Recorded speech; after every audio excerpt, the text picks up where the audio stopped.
Hey guys, welcome back to the channel. Welcome back. Yes, sorry we were gone for a little bit of time. We took a little bit of a sabbatical over the holiday break just to spend some time with our family and stuff, but we're back and we are bringing you guys the freshest content in 2024. Period. Yes. Fresh content. I actually feel like some people were probably a little bit concerned that we were giving up on our podcast journey because it's been like a month since we posted something. But I'm here to tell you that we are fighting to see another day, okay? We're not giving up on this journey. This is like my life's work. So I'm going to continue to keep putting out videos. But anyways, so pretty much today we're going to be discussing how our dad on welfare became a millionaire. Originally, we were going to release that video a while ago, but we're re-recording it because there were some things that we wanted to tweak with the video. Also, at the same time, Riley said that she didn't think that people would want to hear that story. So I was like, okay, well then we won't put it out. Because she was like, I feel like people want to know more about us in particular, not necessarily like our dad. But I was like, I feel like his story is impactful and meaningful. And I've had some of my friends reach out and be like, hey, I want to hear like how he made it, essentially. So this is the story. So FYI, I'm probably going to be doing the majority of the talking. I was literally just about to say that, actually. I'm probably going to be doing the majority of the talking during this video because I know the story like the back of my hand. Yeah. My sister, on the other hand, she knows little pieces here and there. But anyways, so pretty much, oh God. So my dad grew up extremely poor, on welfare. That's pretty much the title of the video, how our dad on welfare became a millionaire. His mom had him when she was 16 years old. He actually was born and raised in Senatobia, Mississippi, which is like, I don't know, maybe like 45 minutes to an hour outside of Memphis. Once my dad started to become like a little bit older, then his mom moved to Memphis with him. But my dad, they had a very small house that they grew up in. He actually like slept on a cot, like in a closet, kind of like Harry Potter style, to be honest. He grew up extremely poor. His dad was like not really in the picture, to be honest, when he was younger, or just really throughout his life in general. His dad was actually a carpenter and kind of in and out, so to speak. My dad really kind of had to be like the man of the household with my grandmother, and also at the same time my aunt, T. Georgia Walker. Also, we call her T, but her name's Georgia Walker. Lived with them, and so my dad would tell me stories about him growing up and them out of the house, like selling liquor and stuff like that. And he was like a kid. It was gambling. Yeah, it was gambling. I think like there was also like liquor involved too. Like they were selling liquor out of the back. Back of their house and stuff like that. Yeah. And then also like he was like involved with like, there was like gambling going on inside the house. So he would like collect the money. And this is like as a child, like and kind of distributing, I don't know, like the funds. I don't gamble because I don't like losing money. So I don't know how that works. I can't play poker or Jack Black or anything like that. I could use slot machines. Anybody can do that. Is it called Jack Black? I thought it was called Jack. Is it called Jack Black? No, I don't know. Jack Black's an actor. Yeah, it's not. What is it called? Blackjack. Blackjack. That's why I was like, wait, what? Blackjack. Yeah, okay, sorry, my bad. Yeah, so he actually went to Carver High School in Memphis, Tennessee. That's where he was pretty much raised. And he just was really focused on school. I remember he was telling me that like he grew up in the hood, so like a lot of the kids that were kind of in the same neighborhood as him, went to the same school as him, weren't necessarily as focused on their academics. I kind of hear like a lot of the time you hear stories of people who grow up in disadvantaged circumstances economically, and they don't necessarily have the means to be able to really focus on school. I feel like a lot of the times there's a lot of like mental and emotional trauma that comes along with kind of growing up. Outside influence that kind of block them from being able to focus on school or really seeing the value in school. When I was at Vanderbilt, I was a part of a program called the After School Program that basically was academic mentoring and just like emotional kind of mentoring for African-American students who go to live in an area code in Nashville that has the highest, I don't necessarily know if it's still today, but at least at the time I was at school, it was the highest education to prison pipeline in all of North America. So I was dealing with a lot of students from that area, and kind of a lot of them had similar background stories.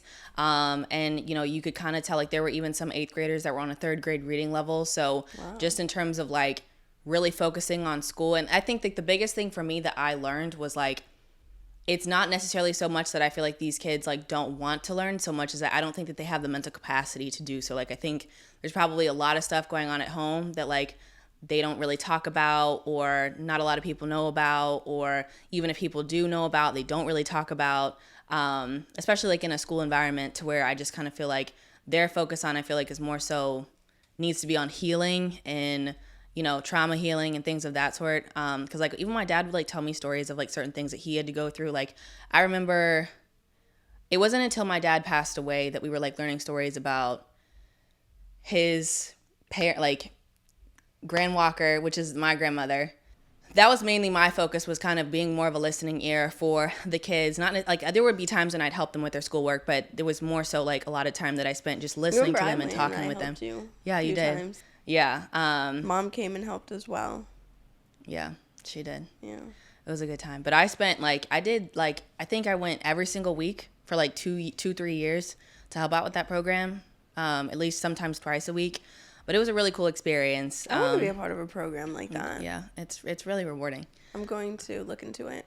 Okay, you do that. Thank you. But anyway, so my dad was when he got to, like I said, a lot of students that he was like in school with weren't necessarily as focused on their academics as he was. And so during that time, I think when my dad was a child, he told me that he just wanted something like as simple as a bicycle.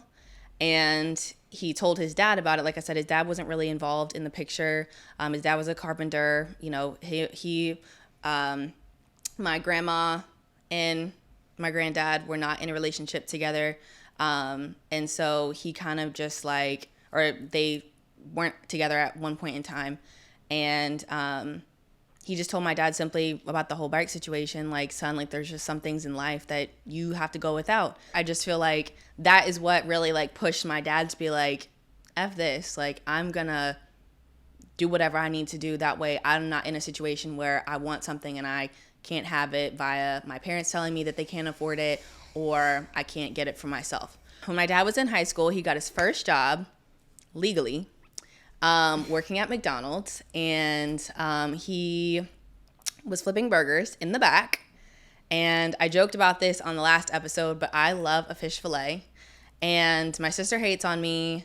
Actually, when I posted a little clip of this, like, YouTube of this episode earlier when we recorded it, I got a lot of feedback from people saying that they like fish fillets too. Yeah, that's what don't you like about a fish fillet? Because to be honest, you used to eat fish fillets. Yeah, I did, until I watched a documentary my freshman year of high school, and I forgot what documentary it is, but it's like very commonly well known, and they like go over like what's actually in McDonald's food. And But you eat McDonald's. Actually, fun fact, and even Lily can testify to this too, I don't eat McDonald's. Like, I would eat McDonald's. I started eating McDonald's again in college, like when we would like go out and stuff like that, because it was the only thing that was open 24 hours.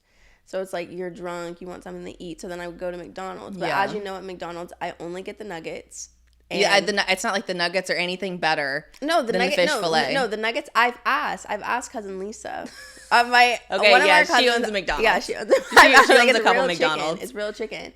But whatever you're eating, like, that's not real fish, dude. Like, it's one, you know what I mean? Like, there are a lot of... You asked her about the fish fillet? I didn't ask her because I don't want to know. But Let me ask her about the fish fillet. Yeah, ask her about the fish fillet. But it's made with Alaskan pollock. I've Googled it. I don't know. I just really love a good fish fillet. A good fish patty with good cheddar cheese, a little Velveeta packet, and some tartar sauce on a toasted bun. And it just really slaps every time.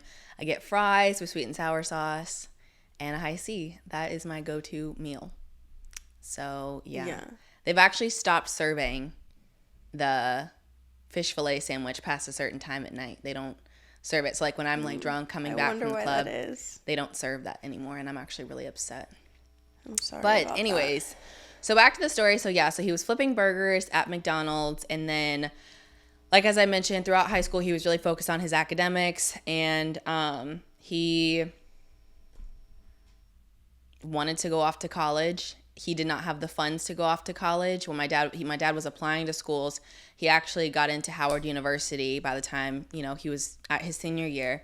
And he didn't have the funds to go. I don't necessarily know if he got any type of scholarship, but either way, I know that it wasn't enough money for him to be able to go there full time in terms of paying tuition and room and board and things like that.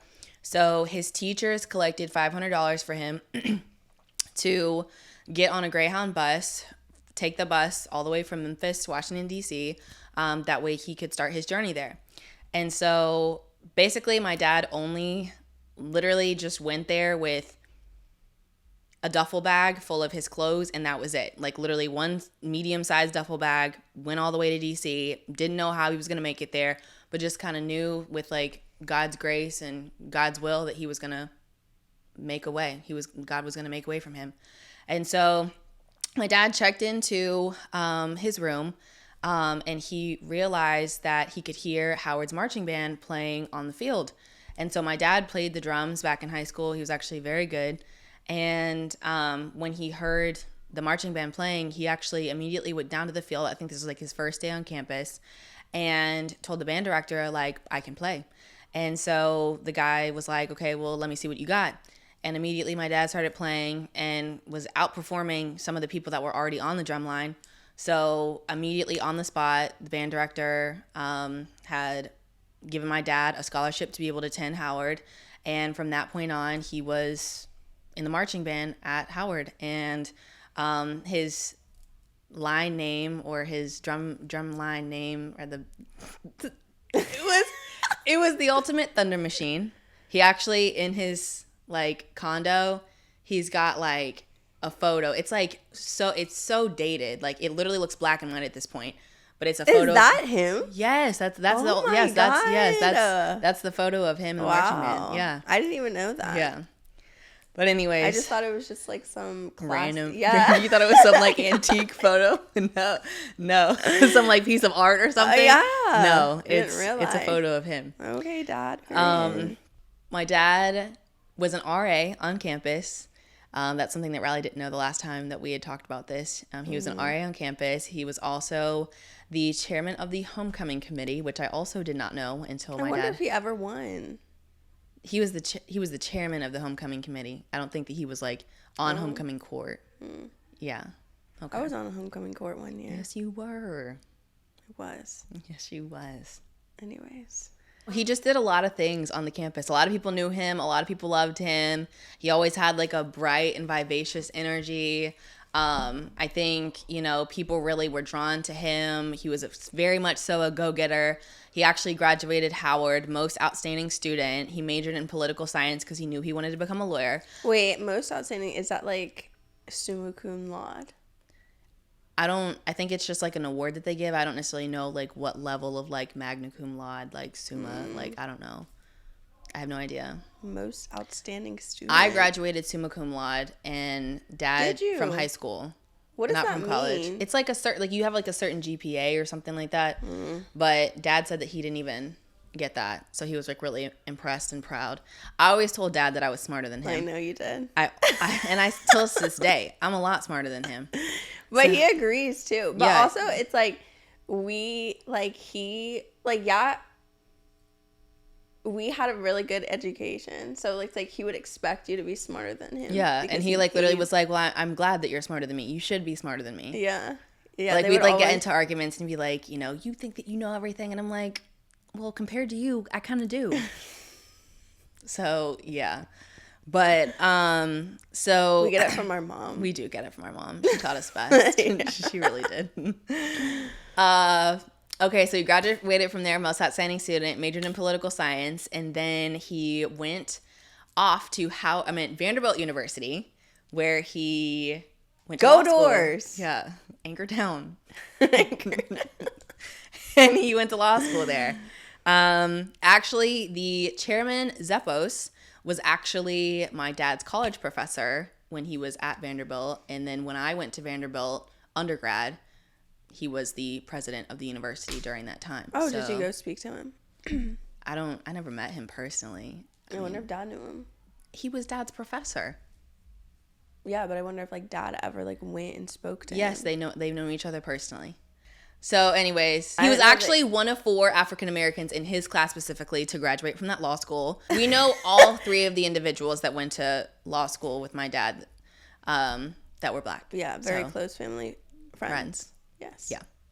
So fast forward, one thing that everybody said about my dad is that even though, especially going to Vanderbilt, because that's a prestigious school, it's very hard to get in there. I mean, one of 4 African Americans at a time when my dad went to school there was really like unheard of. That's a pretty like great thing to accomplish, especially coming from the background that my dad did. What I was told is that I wonder how dad was so smart. We was focused on school. People would tell me like sometimes that like they'd make like dad would tell me sometimes that like people would make fun of him because of for how focused he was on school. No, I totally get that, but it's like I don't know. And it's like also like now I want to like there are a lot of questions I have like why did dad want to become a lawyer? Because he wanted to affect change in the city of Memphis. He wanted to come back and be the person that made things right in justice and all of that good stuff within the Memphis community. He wanted to be he wanted to be like a modern day MLK, to be honest. No. Yeah. Actually, our dad is getting a street named after him in Memphis, Tennessee. He is. In February. So look out for it in the news articles. Okay. Okay. So they said that like when my dad was on the campus that he really just had this like bright, like replicating that same thing from Howard, but like went to Vanderbilt and he just was like that guy. Like he just, even though, Please don't say that. but I'm being serious. Like he acted like he was that guy. Like even though he came from like nothing and literally did not have anything, he acted as though he had everything. I mean, just the way that he would walk, the way that he would talk, the way that he would carry himself on campus, you would have never have known that he, was without. You would have never have known. Like even when, my dad was at Howard, my uncle was telling me that in his apartment, it was a tiny, tiny, tiny apartment. All he had was like a twin size bed, a desk in the room for him to study, and some weights, a weight set. And that was literally it. The gym. He didn't have anything else in his room. And he said that the reason why my dad had those weights in his room was to like help him like get rid of stress. Like he was so stressed out about becoming successful and making something for himself that working out was like the only thing that like kept him calm and like was able to like. Really? Yeah. That's what he said when we went to Firebirds. Like that's the reason why he had this. Yeah. So those were only 3 things he had in his room. And like he saw it for himself. Like there was nothing else in his room besides a bed, a desk, and some weights. Wow. So anyways, but like I said, I wish I could have known dad during this time. Yeah, me too. I wonder what it was like. I wonder like what a conversation would have been like with like him back then and like us today. Like what that conversation would have looked like. Would he have thought that we were like, it's just crazy to think about like how he grew up and then like seeing what he did, how he was able to provide a life for us that like he would never even be able to like dream of having. Yeah. Yeah. It's a really inspirational story. So anyways, but he just, like I said, he literally came from nothing, but by his energy and his aura, you would think that he had everything. And I think a lot of people were really drawn to that, which is why, he was able to graduate from law school within 3 years. And then he got a job offer at Birch Porter and Johnson, Memphis, Tennessee. This was the law office that represented Dr. King right before his assassination. My dad was the first black lawyer at the firm and worked his way up to becoming partner in a couple of years. Yeah, you didn't know this? No! Oh my God. Like, where have you been, bro? Where have you been? Dude, me and dad, like, we didn't talk about stuff like okay, but, like, these are, like, common stories that he would always tell. Like, I'm not understanding. But I was, like, young. Okay, you're right. I was young. Fair. Like, I did not care about what this man was doing. Like, as long as we went to the country club, like, I didn't care. Okay, well, anyways. So, yeah, so he worked his way up to become partner, and my dad knew that he had the potential to do great things in life, and so while he was grateful for his opportunity that Birch Porter and Johnson gave him, he figured that he was going to start a practice of his own. So he opened up the law office of Ricky E. Wilkins. He actually was in practice for like 20 to 25 years. In 30 years. 30? Really, 30 years? 30 years. Okay, sorry, 30 years. 30 plus years because we went to that little celebration thing. That was his 30th anniversary. Okay, sorry. 30 years. 30 plus. 30 plus years. Oh my God. And Dad's been practicing law longer than I've been alive. Yeah, no, facts. That's crazy. But I mean, from those, like, just overall his professional career, I mean, my dad really did the thing. Like, he did a lot of great things. He helped a lot of people. When my dad passed away, I had so many people coming up to me being like, your dad did this for free. Like, he helped, so many people who were disadvantaged, who could not afford to get a great lawyer, help him, help them out for free, do pro bono work, always lending a helping hand, being a listening ear to a lot of different people, and a lot of people were grateful to him, so that even when my dad passed away, we've had so many people reach out, helping hands for us to help us out with stuff. Like, even my dad's service, like, we had people volunteer, their services, their churches, like, to provide us an opportunity to be able to celebrate him. Literally free of charge. Yeah. So, I mean, that just goes to show you, like, the connections that he made. And he worked in a lot of big cases. He actually, at one point in time, decided to run for Congress in 2012. Actually, fun fact, I had no idea that my dad was planning on running for Congress. And I remember we were driving to school one day. And I, like, looked out the window, and it was, like, a billboard of him, like, on, like, the sign or whatever, like, on the highway. And I'm like, why the hell is this man on a billboard right now? Yeah. Like, because it's, like, it's really funny to think about, because, like, Reagan and I, like, not, like, our dad was, like, a funny guy to us. You know what I mean? Like, the fact, like, thinking back now and, like, looking at his accolades and stuff like this, I'm like, how? Like, you know what I mean? Yeah, we never really took him seriously. Yeah. He was just like a big clown to us. Yeah. Like, what did he used to say to you, Riley? He was like, you just have no idea. Yeah, you just have no idea how big your dad is. And Yeah. I was like, yeah, you have no right. idea how big your dad is. And I'm Yeah. like, if you don't sit down somewhere, like, literally. He'd be like, no, seriously. Yeah, No, no, seriously. seriously. Like, we could never take him serious at all. Yeah, so it's, like, crazy. I'm like, why are you running for Congress? Yeah. Like, I'm like, who even knows you to vote for you? Yeah. But, like, apparently you're, like, this big, you're, like, this big person. And he would, like, all whenever over we'd be out, Memphis. he'd always talk to everybody. He'd be like, hey, darling, how you doing? Like, literally talking to everybody. I'm like, do you even know her? I know. But yeah, we And spent he would always pick up the checks for other people, too. Yeah, he would. And I'm like, He would. but you're complaining to me because I ordered the most. And then he would get mad at me because I would always try, like, I didn't purposely do it. I just have an expensive an expensive palate. And he would always be like, every time we go out, you always have to find the most expensive thing on the menu. And I'm like, well, yeah, it's on your dime, so, might as well. Yeah, I think that's something that we've had to learn, because, like, I'm financially independent. I rely on nobody to take care of any of my bills at all. And so I think growing up, like, Riley and I were very fortunate. Obviously, my dad blessed us financially in ways to be able to send us to the best private school in the city. It was an international school. We had, so many, like, it was so diverse. We've been afforded a lot of different opportunities. There's literally never a single thing in life that we've gone without or wanted and have not gotten. And I think growing up, you kind of have this mindset that it's like, you don't really think about how blessed you are, Yeah. and, like, the way that, like, God is using your parents as a vessel to bless you with things that they've never even had before or didn't have growing up. And, like, now that I'm older, it's like I have so much more of an appreciation why for Dad it. would look at us the way that he did when we would probably Yeah. like talk to him or say things to him. Yeah, because he'd he be would like, just, oh my gosh. and it's like, especially because we're like two females at Yeah, that too. yeah, And then it was yeah. like, he would always be like, you are just like your mother. Well, I mean, that's true. And I think that that's something that we should get into as well, just briefly. But, like, yes, like, Riley and I love our dad. He was a great guy. He did a lot for the community, and he became really successful, and he blessed us in ways that we are beyond fortunate for. I cannot say that I would be sitting here doing this podcast right now and having it, be all that it is without, the opportunities that he provided for me. I think, my life would have been a lot different, I think, had I grown up in his situation.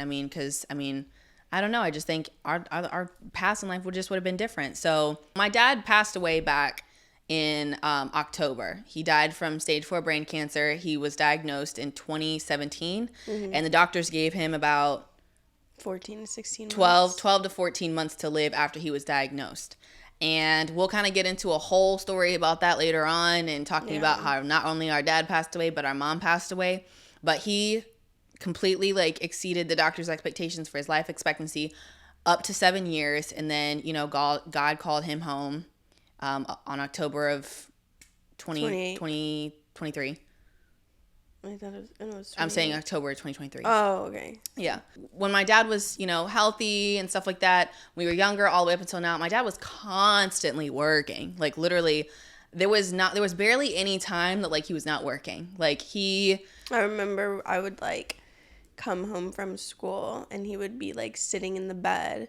He would be like, it would just be like a tub, or sometimes it would be like a cup, but he would always be eating butter pecan ice cream, and he would be reading like stacks of just like case files and like going over like he read the newspaper back when they used to throw it out at the house every single morning. He would read the newspaper, and then at night he would have his butter pecan ice cream with his thick ass stack of cases. Legal work, yeah.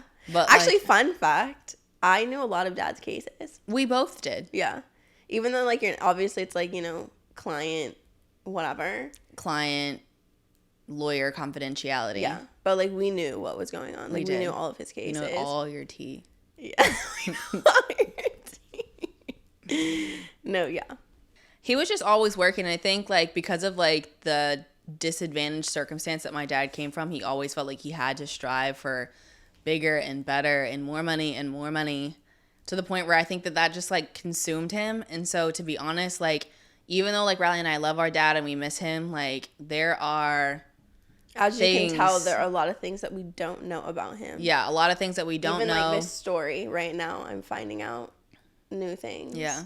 Because he just like, he kind of like kept his relationship with us kind of very surface level. Yeah. Like it wasn't really a lot of like getting into like deep conversations, because I don't think that he ever really had deep conversations with his parents either. I just think that's just like what happens when you have a parent who's like consumed in work. Because I know I've had conversations with some of my friends too who they had like, you know, a parent who had to work, and it's just like it's different. But I wonder like what life would have been like maybe if dad felt like, okay, like he had, I know they say that like you never feel like you have enough, but maybe like once he decided that, how, I don't even know, but like, you know what I'm saying? Like I wonder like if the relationship would have been different. Or like you go from somebody who literally is scraping pennies to make ends meet in their family to becoming a millionaire. I don't know at what point you could say to yourself that he didn't feel like he ever had enough. I just think he personally said to himself, I want to just keep striving for bigger and bigger and greater to the point where I can't, like, I want to touch the sky. Like, that's literally what I felt like he felt with himself. Like, I feel like he felt like he had so much to accomplish in life. Like, he's overcome so much and he has so much to give to the world. And I think that was like a big thing that I wanted to discuss too. Like, my dad was huge in the community, constantly like giving of his time, volunteering, speaking at engagements, awards. Like, I mean, you should see his house. He has plaques in his office, like plaques and trophies and metal, like just so many different things. Like, it's insane. But like I said, because of how much he was working, like he missed out on a lot of like key moments in Riley and I's life. And, you know, I it's like a trade-off, because it's like on one hand, I'm grateful for the times that I, you know, the experiences that I got to have, the trips that I got to go on, the cars that I got to drive, the house that I got to live in, the clothes that I got to buy. But like at the same time, he missed out on a lot of pivotal things that I feel like a father should be there for. And I think also, you know, our relationship was kind of very surface level. Like, it was not really anything like deep that we could ever get into with my dad. I don't necessarily know if it was because he kind of like my mom was more of a fluid person, where she's just like very open and communicative, and she was like, I want to know everything that's going on with you, and I want to like, we're going to get into some deep conversations. I think that because me and my sister were children, like my mom knew that we were her kids, but I think that she also had a level of like respect for us being like people, like in a sense, like and having like, you know, thoughtful like emotions and thoughts and feelings and stuff, and she wanted to connect with us on that level to be able to understand us. I think that dad looked at us as like his little girls, like his children. So I don't think that he ever stopped seeing that. Yeah, I don't think that he could ever I think he'll always look at me as like a 2-3-year-old girl. Child. Yeah. And I mean, to be honest, there are some people that are in his world that I feel like look at us the same. So I could name some names, but I'm choosing not to do that. But Let's hope anyways, we don't get sued, ladies and gentlemen. we can't get sued for not naming names. But anyways, yeah, he just like I think he looked at us as like little children, so therefore he never felt comfortable enough to like open up to us. Or like, for example, I'd like want to come and talk to him about like a guy, like, and this is like I'm like in college, like come on now, I'm in college, like wanting to talk to you about like a guy that I was talking to or something like that. He would just automatically shut it down. Like, you don't even need to like be like doing all that, like yada yada yada yada. And it wasn't even like something like crazy. Like I wouldn't tell my dad all my business. Now I tell my mom all my business, but I wouldn't tell my dad my Yeah, business. we told our mom all. Yeah, our my mom knew business. everything. Even if we didn't want her to. Even if we didn't want her to. Like, even some of the things that you should definitely, like, you'd be like, I can't believe you told your mom that. Like, I told my mom. Yeah. I know. And even, like, getting away with stuff. Like, we could not get away with anything. Yeah. But also, like, mom wasn't, like, super, like, she, like, let us live our lives, which was also, like, you know, I don't know. It was just, like, we just had, like, a... She was the OG. Everybody loved my mom. Everyone loved mom. Yeah. Yeah. I just, with dad, like, miss him. I just wish that, like, he would have instilled more values and lessons into, like, taken the time to really teach and guide Riley and I through life. Like, he taught us about, like, what? Oh my God. Did I say something bad? No. Oh. No. Like, he taught us how to, like, manage money, how to, like, you know, persevere through, you know, difficult circumstances. Like, even with his cancer, for example, like, my dad fought a battle for 7 years, you know, having one of the deadliest forms of cancer that you can have, not only, you know, being stage 4, but in the brain at that. Like, can you imagine, like, having your whole, like, this controls everything in your body. So, I mean, my dad went through hell, and I think one of the reasons why he was able to survive for so long is because of the fact that he had literally the best doctor. I'm not just saying that, like, figuratively, like, he literally had the best doctor in the world to treat his cancer at Duke University. So that's the reason why he was able to live so long, and also coupled with that, he was able to afford the treatments. And I think one of the biggest things that, like, you know, my dad has kind of taught me from his success is also, like, the value of saving money, because I just feel like you never know what can happen in life. And I know I've discussed this on previous episodes, but I'm such a huge person. Like, yes, I like nice things and stuff like that, but, like, there's, like, a limit to what I will do. Like, I'm not out here trying to, like, get, like, the newest and greatest and latest this and that. Like, even the car that I drive, like, my dad, we drive, like, all, like, luxury cars, but they've never been new. They've always been used. And I feel like that's, you know, a valuable thing to learn, because, like, a car depreciates as soon as you drive it off the lot. Yeah. Like, you need to be thinking smart about your money. I don't care how much money you have. Like, be smart about it. And I think that's the biggest thing for me, too, is, like, you know, I could be out here buying this or buying that, but I'm not doing that. And I think in the back of my mind, too, because of the fact that my dad did get sick, and not only that, my mom got sick, it's like, God forbid something happened to me. Like, I want to make sure that if I need, you know, a life-altering surgery or life-altering medication, and it costs thousands of dollars, like, you know, with insurance or whatever the case might be, I'm able to afford it. And I'm not out here buying, you know, the latest, you know, Louis Vuitton bag, you know, basically spending a coin when I could be saving it, helping me out when hard times hit, because they definitely can. So, and my family has seen that firsthand. I mean, like I said, I don't think that my dad would have survived 7 years past his life expectancy of what the doctors gave him had it not been for him being able to afford the best treatment in the world.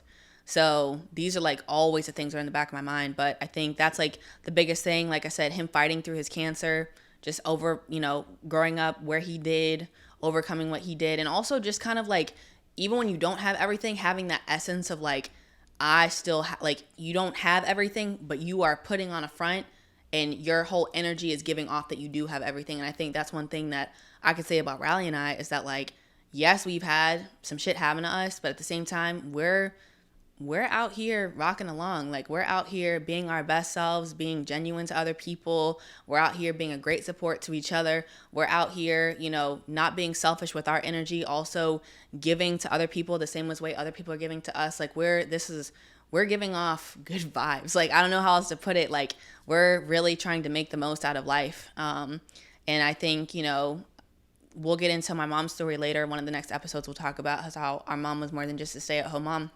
But like I said, I mean, I think one of the big takeaways from this episode too is, you know, you don't necessarily, and I think this is also a valuable lesson. This is not the path that my dad took, but I think people coming from his circumstances often take this route to achieve success and to become, you know, financially stable. in those are, relying on sports and rap to like get you out the hood. And I'm here to say that there is more than one way, or two ways at that, to become successful. Yes, you can have a great career in music or a great career in sports, but to be honest, those fields are very fickle. You could have a hit one day and then fall off the map the next day. You could be literally top in your field or top in your sport, whether that be basketball, soccer, football, whatever, and then next day you're injured and you're out for your entire career. Like, there's so many different possibilities of things that could go wrong with those careers. And yes, there are plenty of successful people out here, but like, not everybody can be like a Tom Brady. Not everybody can be, a Jay-Z. Not everybody can be, a LeBron James. Like, there's sometimes a cap to people's success in life. And I think, even outside of that, once those careers end, because they can, I'm not saying for everybody, but they can, it's like you need to have a backup plan. And a lot of that time, it's going to be specifically on business. So I think, or just, on things academically. So like, whether that be, something business related, law related, medical related, like I feel like you should have a background in something that you can kind of market yourself for. Like, I know a lot of people who come out of, sports and have brand deals and things of that sort. That's great. Like that, but at the end of the day, that's still business too. So just kind of having that foundation. Everything is business. Yeah, everything is business. Literally, even if you're a medical doctor, that's still business. Like, yeah, everything. So I think Riley's an entrepreneurship major, by the way. So, yeah. So I think, just kind of making sure that you have that background foundation is really what's going to be key to provide yourself and your family a level of stability in life. Just making sure that you have a backup plan is great. And Riley and I were talking about in the last episode too, not everybody, goes to college. Like, not everybody, has to go to college in order to achieve success. Like, as long as you have a plan and you're able to stick to it, whether that be being a content creator, never give up on posting content, like be consistent, like, market yourself well. You can really accomplish anything that you put your mind to as long as you're willing to stay the course and not give up on your dreams. On the next episode, we'll be talking about how our mom was more than just a stay-at-home mom. As I mentioned earlier, my dad was like not really around that much in the household just because of how much he was working and out in the community trying to make Memphis a better place. So my mom was pretty much the one to raise me and my sister and I, and was there for the day in, day out with us. And so we're going to be kind of talking about her story in terms of how impactful she was in our life and kind of some of the things that she had to go through being a stay-at-home mom, because I feel like a lot of times people kind of idealize, the lifestyle of being a stay-at-home mom, especially to somebody who is and was as successful as my dad. But there were definitely, some things that came along with that. So I just kind of want to shed some light on that, but also give praise to my mom as well for, all that she overcame and how well she did, how dedicated she was to me and my sister, because I literally would not be able to be here and be who I am without her. And I'm sure my sister can say the same. So we love you, Mom. We miss you dearly. Love you, Dad. We can't wait to see you guys again one day. And we're going to wrap up now. So thank you guys for coming back to our channel and watching our video. Like I said, I know it's been a long time. I am glad to be back and posting videos again. Catch you next time on our next video. But have a great rest of the night.